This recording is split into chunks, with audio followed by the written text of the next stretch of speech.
নবীজি বলেছেন, যখন খোরাসান থেকে কালো পতাকারা বের হবে এবং তারা জেরুজালেমের দিকে এগিয়ে যাবে, তখন বরফের উপর হামাগুড়ি দিয়ে হলেও তোমরা তাদের সাথে যোগ দিও। ফালা নি'মাল আমিরু আমিরুহা, কতই না উত্তম তাদের আমির। ফালা নি'মাল জাইশু যালিকাল জাইশ, কতই না উত্তম সেই সেনাবাহিনী। এই সেনাবাহিনীকে কোনো শক্তি আটকাতে পারবে না। নবীজি বলেছেন, হাত্তা ইয়াদখুলুনা আল বাইতুল মাকদাস, যতক্ষণ পর্যন্ত না তারা ওই বাইতুল মাকদাস আবারও ছিনিয়ে আনছে। তাদের নেতৃত্বে চলে আসবেন ইমামুল মাহদী, বিশ্বে বড় যুদ্ধ হবে। তারপরে ইমামুল মাহদী মুসলিমদেরকে নিয়ে এই কনস্টান্টিনোপল, এই সৌদি আরবিয়া, এই আরব গল্ফ কান্ট্রি, অন্যান্য যত রাষ্ট্র আছে এগুলো দখল করবেন এবং এক পর্যায়ে তিনি দাজ্জাল এবং তার সভ্যতার সাথে লড়বেন। তিনি পিছুপা হবেন বলতে তিনি কিছুটা ডিফেন্সিভ মোডে চলে আসবেন, কারণ দাজ্জালের শক্তি অনেক বেশি থাকবে।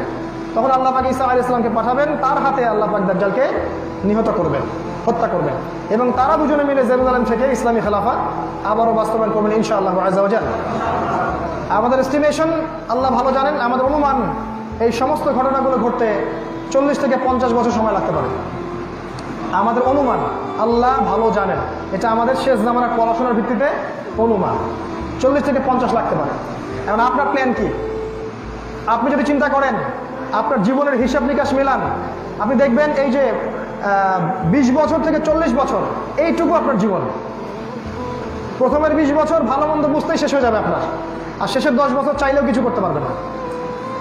এই 20 থেকে 40 এই সময়টা আপনার জীবন, এটাই যৌবন, এটাই জীবন। কনস্ট্রাকটিভ প্ল্যান করেন যে আপনি এই 20 বছরে কিভাবে পড়াশোনা করবেন, কোথায় রিজিক তালাশ করবেন, কত সালে বিয়ে, কত বছর বয়সে বিয়ে করবেন, কখন বাচ্চা কাচ্চা নেবেন, সন্তানদেরকে কিভাবে লালন পালন করবেন, কাদের সাথে ওঠা বসা করবেন, কিভাবে আল্লাহর পথে কাজ করবেন। আপনাকে প্ল্যান করতে হবে। এখন প্ল্যান নাই, কিছু করতে পারবেন না। কনস্ট্রাকটিভ কোনো প্ল্যান নাই, এলোমেলো জীবনযাপন করবেন না, এলোমেলো।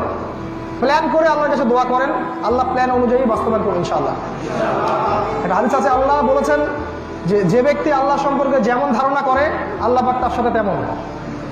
আপনি আল্লাহর কাছে শাহাদাতের মওত চাইতেই থাকেন, একদিন দেখবেন আল্লাহ পাক ঠিকই আপনাকে সাথে নসিব করে দিয়েছে। এগুলো হবেই ইনশাআল্লাহ। অতএব প্ল্যান করেন 20 বছরের। তারপরে যেটা করবেন, সমস্ত জাহেলিয়াতের যে বিষয়গুলো আছে, এই যে জেনা, এই যে আপনার ফ্রি মিক্সিং, গার্লফ্রেন্ড, মাদক, জুয়া, এই যে আপনার পর্নোগ্রাফি, কিশোর গ্যাং ট্যাং যা যা আছে, সব কিছু থেকে খালেস তওবা করে আল্লাহর দিকে ফিরে আসেন। মনে রাখবেন, শোনেন, মনে রাখবেন, আপনি যদি ফিরে নাও আসেন, এই দিন ইসলাম ঠিকই বিজয়ী হবে ইনশাআল্লাহ। হয় আপনাকে সহ, না হলে আপনাকে ছাড়াই। আপনি ফিরে না আসলে একদিন আপনি মরে যাবেন, মানুষ আপনাকে ভুলে যাবে, ইতিহাস আপনাকে ভুলে যাবে। আযাবের ফেরেশতা 24 ঘন্টা আপনার কবরে থাকবে, কেউ আপনার কোনো খোঁজ খবর নেবে না। আপনি দিন শেষে একা হয়ে যাবেন। মনে রাখবেন, এই জীবনে আল্লাহ ছাড়া আমাদের কেউ আপনজন নাই। আপনার বাবা, আপনার মা, আপনার ভাই, আপনার বোন, আপনার স্ত্রী সন্তান, কেউই আল্লাহর মতো আপন নন। এই মানুষগুলো আমাদের অবস্থানকে ভালোবাসে, আমাদের ব্যক্তি সত্তাকে ভালোবাসে না। যতক্ষণ আপনি ওদের কাছে ভালো, তারা আপনাকে ভালোবাসবে। যখনই আপনি সেই ব্যক্তি খারাপ কিছু করবেন, তারা আপনাকে ছেড়ে চলে যাবে। একমাত্র আল্লাহ, অনলি আল্লাহ কোনোদিনও আপনাকে ছেড়ে যাবেন না।